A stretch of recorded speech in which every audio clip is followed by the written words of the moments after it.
জীবনে তুমি যা আশা করছো বা যা পেতে চাইছো সেটা তুমি অর্জন করতে পারছো না, এটা হলো ব্যর্থতা। কিন্তু তোমার ব্যর্থতা থেকে শিক্ষা নিয়ে তার থেকে যত তাড়াতাড়ি সম্ভব বেরিয়ে সেটা আর দ্বিতীয়বার না করা, এটা হলো সফলতা। বেশিরভাগ মানুষ কারো মধ্যে কি কি ভালো গুণ আছে তার চেয়ে কি কি খারাপ গুণ এটা প্রথমে খোঁজার চেষ্টা করে। যদি কেউ তোমার সব খারাপগুলোকে সরিয়ে তোমায় আপন করে নিতে পারে, তোমায় এক ঝলক দেখতে পাবার আশায় ছটফট করে, তোমার সঙ্গে দুটো কথা বলার জন্য সময়ের অপেক্ষা করে, জেনে নাও এটা নয় যে তার আর অন্য কিছু করার নেই।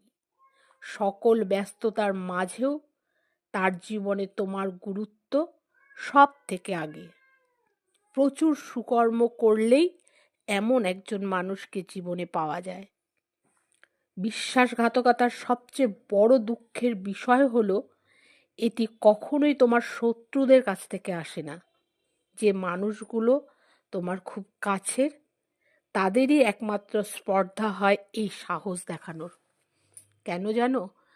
কারণ এদের আমরাই এই সুযোগটা দিয়ে ফেলি।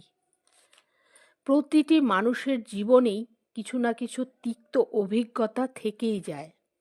কখনো পরের দেওয়া, আবার কখনো মুখোশধারী আপন সাজা কিছু মানুষের দেওয়া। আমার এটাই বলার, যা ঘটে গেছে সেটা আঁকড়ে না থাকাই ভালো। কারণ অতীতে ফিরে গিয়ে সেটা তো আর পাল্টে ফেলা কখনো সম্ভব নয়।